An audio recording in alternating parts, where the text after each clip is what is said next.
ఆకాశవాణి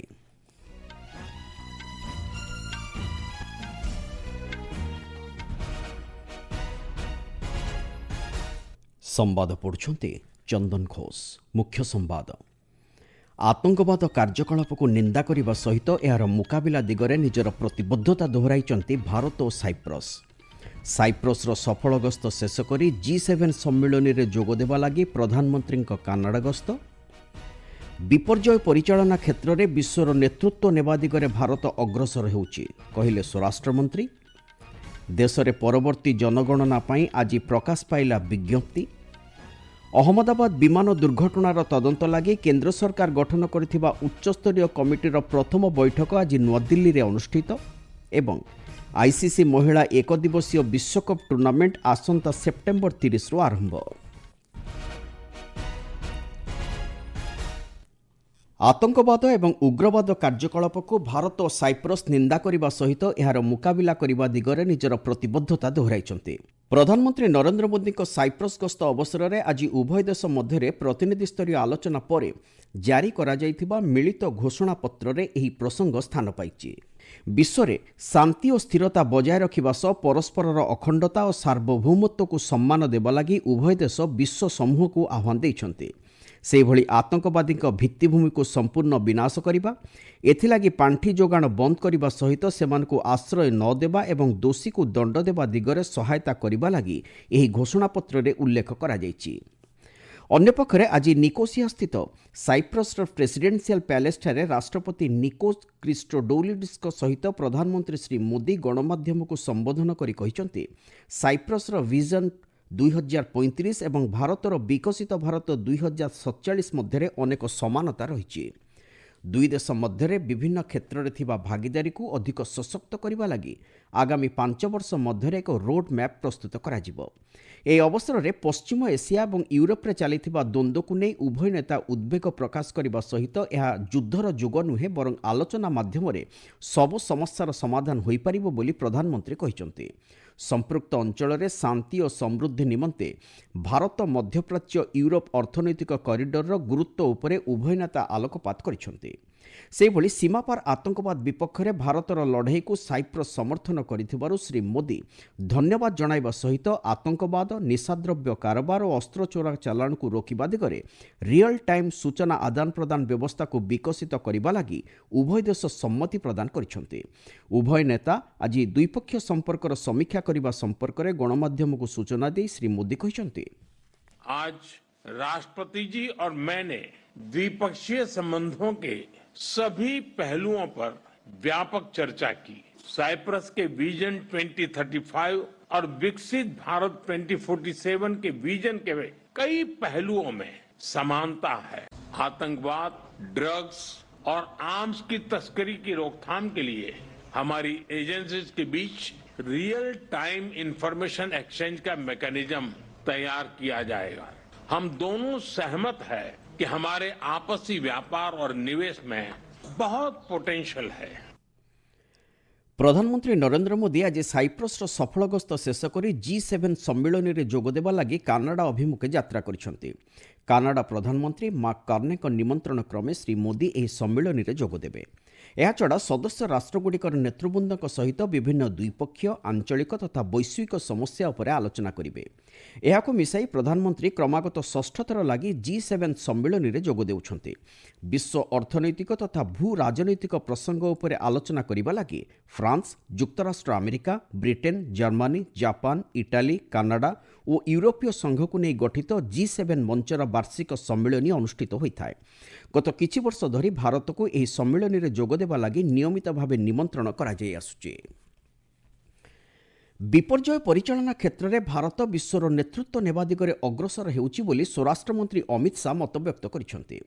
ଆଜି ନୂଆଦିଲ୍ଲୀଠାରେ ରାଜ୍ୟ ଓ କେନ୍ଦ୍ରଶାସିତ ଅଞ୍ଚଳଗୁଡ଼ିକର ରିଲିଫ୍ କମିଶନର ଏବଂ ବିପର୍ଯ୍ୟୟ ପ୍ରଶମନ ବାହିନୀର ସମ୍ମିଳନୀରେ ଉଦ୍ବୋଧନ ଦେଇ ଏହି ମତ ବ୍ୟକ୍ତ କରିଛନ୍ତି। ସେ କହିଛନ୍ତି, ବିପର୍ଯ୍ୟୟ ସମ୍ପର୍କିତ ପ୍ରାକ୍ ସତର୍କ ସୂଚନା ବିକଶିତ କରିବା ଦିଗରେ ଭାରତ ଉଲ୍ଲେଖନୀୟ ସଫଳତା ହାସଲ କରିଛି। ଏହାଦ୍ୱାରା ଜନସାଧାରଣଙ୍କୁ ଠିକ୍ ସମୟରେ ସଚେତନ କରାଯିବା ସହିତ ରିଲିଫ୍ ଓ ଉଦ୍ଧାର କାର୍ଯ୍ୟ ମଧ୍ୟ ସଫଳତାର ସହ ସମ୍ପନ୍ନ କରାଯିବ। କରାଯାଇପାରୁଛି। ଯେତେବେଳେ ବି ଭାରତର ବିପର୍ଯ୍ୟୟ ପ୍ରଶମନ ଇତିହାସ ଲେଖାଯିବ ସେଥିରେ ମୋଦି ସରକାରଙ୍କ ଏହି 10 ବର୍ଷକୁ ଏକ ରୂପାନ୍ତରୀକରଣ ଦଶନ୍ଧି ଭାବେ ଅଭିହିତ କରାଯିବ ବୋଲି ଶ୍ରୀ ଶାହା କହିଛନ୍ତି। ସେ କହିଛନ୍ତି ବିପର୍ଯ୍ୟୟ ସମୟରେ ଶୂନ୍ୟ ଜୀବନହାନିକୁ ସୁନିଶ୍ଚିତ କରିବା ଉପରେ ଭାରତ ପ୍ରାଥମିକତା ଦେଇ ସର୍ବଦା କାର୍ଯ୍ୟ କରିଥାଏ। ଜାତୀୟ ବିପର୍ଯ୍ୟୟ ପରିଚାଳନା ପ୍ରାଧିକରଣ, ଜାତୀୟ ବିପର୍ଯ୍ୟୟ ପ୍ରଶମନ ବାହିନୀ ତଥା ରାଜ୍ୟ ବିପର୍ଯ୍ୟୟ ପ୍ରଶମନ ବାହିନୀର ସଫଳ କାର୍ଯ୍ୟ ଯୋଗୁଁ ଏହି କ୍ଷେତ୍ରରେ ଭାରତ ଉଲ୍ଲେଖନୀୟ ସଫଳତା ହାସଲ କରିଛି ବୋଲି ଶ୍ରୀ ଶାହା କହିଛନ୍ତି। 10 साल के अंदर एनडीएमए, एनडीआरएफ और सीडीआरआई ये 3 संस्थाओं ने भारत को आपदा प्रबंधन के क्षेत्र में ग्लोबल लीडर बनाने के करीब ले जाकर खड़ा कर दिया। ये हम सब के लिए बड़ा आनंद का विषय। एनडीएमए ने नीति विषयक संरचना करना, शोध कार्य करना, अनेक प्रकार के अभ्यास के लेखों को लोगों तक पहुंचाना, कई एप्स बनाना और ओवरऑल कोऑर्डिनेशन नीति विषयों का एनडीएमए ने बहुत अच्छा किया है। आपण माने संवाद शुणुचंती आकाशवाणीरू। देश में परवर्ती जनगणना पाई आज विज्ञप्ति प्रकाश पाई। चलित थर 2टी पर्यायर जनगणना कराजिबो। स्वराष्ट्र मंत्रालय पक्षर जारी करा जायतिबा एही विज्ञप्ति संपर्क में एक रिपोर्ट। 16तम जनगणना पर स्वराष्ट्र मंत्रालय पक्षर विज्ञप्ति जारी करा जायछि। 2027 मसीहा मार्च पहिलारू देश में जनगणना कराजिबाकू लक्ष्य रखा जायछि। तेबे लद्दाख, जम्मू काश्मीर, हिमाचल प्रदेश और उत्तराखंड में 2026 अक्टोबर पहिलारू यह आरंभ कराजिबो। सेही अंचलगुड़िकरे तुषारपात को दृष्टि रखी समय निर्घंटरे परिवर्तन करा जायछि। प्रथम थर पर चलित थर जातिभित्तिक जनगणना कराजिबाकू निष्पत्ति निया जायछि। 2टी पर्यायर एथरे जनगणना कराजिबो। प्रथम पर्यायर आवास तालिकाकरण, प्रत्येक परिवार बासस्थान, संपत्ति, सांप्रतिक स्थिति आदि नहीं तथ्य संग्रह कराजिबो। द्वितीय पर्यायर जनसंख्या, प्रत्येक परिवार सदस्य संख्या, सामाजिक, अर्थनैतिक, सांस्कृतिक और अन्यान्य विवरणी संग्रह कराजिबो। मोबाइल एप्लिकेशन व्यवहार माध्यम जनगणना कार्य को त्वरान्वित कराजिबा नै निष्पत्ति होईछि। तथ्य सुरक्षा को सुनिश्चित करबा पई मंत्रालय पक्षरु विशेष पदक्षेप ग्रहण करा जायछि। प्राय 34 लाख गणनाकारी और पर्यवेक्षक और 1,30,000 जनगणना कार्यकर्ता अत्याधुनिक प्रजुक्तिविद्या उपयोग माध्यम एही गणना कार्य करिवे। सूचनायोग्य प्रति 10 वर्षरे थरे देश में जनगणना करा जायथाय। 2011 मसीह शेष थर पर जनगणना करा जायथिला। तेबे 2021 मसीह हेबाकु थिबा जनगणना कार्य को कोरोना महामारी परिप्रेक्षी स्थगित रखा जायथिला।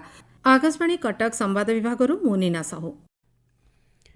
अहमदाबाद विमान दुर्घटनार तदंत करने लगी केंद्र सरकार स्वराष्ट्र सचिव गोविंद मोहन अध्यक्षतार गठन करथिबा उच्चस्तरीय कमिटीर प्रथम बैठक आज नुआदिल्ली अनुष्ठित हो जायछि। ଏହି କମିଟିରେ କେନ୍ଦ୍ର ବେସାମରିକ ବିମାନ ଚଳାଚଳ ସଚିବ, ଗୃହ ମନ୍ତ୍ରଣାଳୟର ବରିଷ୍ଠ ଅଧିକାରୀ, ଗୁଜରାଟ ରାଜ୍ୟ ବିପର୍ଯ୍ୟୟ ପ୍ରଶମନ ପ୍ରାଧିକରଣ, ଅହମ୍ମଦାବାଦର ପୁଲିସ କମିଶନର, ଭାରତ ବିମାନ ବାହିନୀର ନିରୀକ୍ଷଣ ଏବଂ ସୁରକ୍ଷା ମହାନିର୍ଦ୍ଦେଶକ, ବେସାମରିକ ବିମାନ ଚଳାଚଳ ସୁରକ୍ଷା ବ୍ୟୁରୋର ମହାନିର୍ଦ୍ଦେଶକଙ୍କ ସମେତ ଅନ୍ୟାନ୍ୟ ବରିଷ୍ଠ ଅଧିକାରୀ ଏହି ବୈଠକରେ ଯୋଗ ଦେଇଥିଲେ। ଏଭଳି ଦୁର୍ଘଟଣାକୁ ଭବିଷ୍ୟତରେ ରୋକିବା ଲାଗି ଷ୍ଟାଣ୍ଡାର୍ଡ ଅପରେଟିଂ ପ୍ରୋସିଡିଓର ପ୍ରଣୟନ କରିବା ଉପରେ ଗୁରୁତ୍ୱ ଦେବା ସହିତ ତଦନ୍ତ ରିପୋର୍ଟ 3 ମାସ ମଧ୍ୟରେ ଦାଖଲ କରିବା ଲାଗି କମିଟିକୁ କୁହାଯାଇଛି। ଏହାଛଡ଼ା ବିମାନ ଦୁର୍ଘଟଣା ତଦନ୍ତ ବ୍ୟୁରୋ ମଧ୍ୟ ଏହି ଘଟଣାର ତଦନ୍ତ କରୁଛି। ଏଠାରେ ସୂଚନା ଦିଆଯାଇପାରେ, ଗତ ସପ୍ତାହରେ ଅହମ୍ମଦାବାଦରୁ ଲଣ୍ଡନ ଯାଉଥିବା ଏୟାର ଇଣ୍ଡିଆର ବୋଇଂ ଡ୍ରିମ୍ ଲାଇନର ବିମାନଟି ଟେକ୍ଅଫ୍ କରିବା ପରେ ଦୁର୍ଘଟଣାଗ୍ରସ୍ତ ହୋଇଥିଲା। ଏଥିରେ 242 ଜଣ ଯାତ୍ରୀଙ୍କର ମୃତ୍ୟୁ ହୋଇଥିବା ବେଳେ ମାତ୍ର ଜଣେ ଯାତ୍ରୀ ଜୀବିତ ରହିଥିଲେ। ଅନ୍ୟପକ୍ଷରେ ଡିଏନ୍ଏ ସାମ୍ପଲ ପରୀକ୍ଷା ମାଧ୍ୟମରେ ଏହି ବିମାନ ଦୁର୍ଘଟଣାରେ ମୃତକଙ୍କ ମଧ୍ୟରୁ 69 ଜଣଙ୍କୁ ଏପର୍ଯ୍ୟନ୍ତ ଚିହ୍ନଟ କରାଯାଇ ସାରିଛି। ବାକି ଡିଏନ୍ଏ ସାମ୍ପଲ ପରୀକ୍ଷଣ ଦିନେ 2 ଦିନ ମଧ୍ୟରେ ସମ୍ପୂର୍ଣ୍ଣ କରାଯିବ। ସେହିଭଳି 64 ଜଣଙ୍କର ପାର୍ଥିବ ଶରୀରକୁ ସେମାନଙ୍କ ଆତ୍ମୀୟ ସ୍ୱଜନଙ୍କୁ ହସ୍ତାନ୍ତର କରାଯାଇଛି ବୋଲି ଅହମ୍ମଦାବାଦ ସିଭିଲ ହସ୍ପିଟାଲର ଅଧୀକ୍ଷକ ଡକ୍ଟର ରାଜେଶ ଯୋଶୀ ସୂଚନା ଦେଇଛନ୍ତି। आकाशवाणीर द्विभाषिक फोन इन कार्यक्रम पब्लिक स्पीक आज राति 9:30 प्रचार कराजिबो। आजिर विषयवस्तु रही साइबर ठकई ऑनलाइन रे किपरि सुरक्षित रहिबे।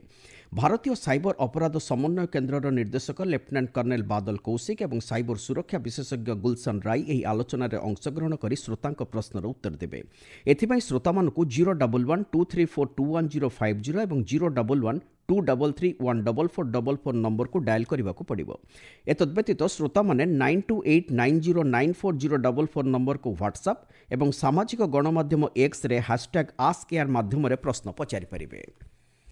आईसीसी महिला एक दिवसीय विश्वकप टूर्नामेंट 2025 सेप्टेम्बर 30 तारिखर आरंभ हेबो बोली आईसीसी घोषणा करिछि। मिलिथिबा सूचना अनुसार नवेम्बर 2 तारिख पर्यंत अनुष्ठित हेबाक थिबा ए टूर्नामेंट को आयोजन करिबा लागि भारत को विधिबद्ध भाबे अनुमति मिलिछि।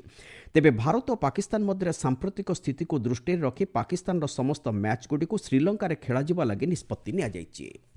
मुख्य संवाद गुडी का पुणी थरे आतंकवाद कार्यकलाप को निंदा करने सहित यार मुकाबिला दिगरे निजर प्रतिबद्धता दोहराई भारत और साइप्रस सफल गस्त शेष कर G7 सम्मेलन में जोगदेवा लगी प्रधानमंत्री कानाडा गस्त एवं देशर परवर्ती जनगणना आज प्रकाश पाइला विज्ञप्ति। संवाद शेष है।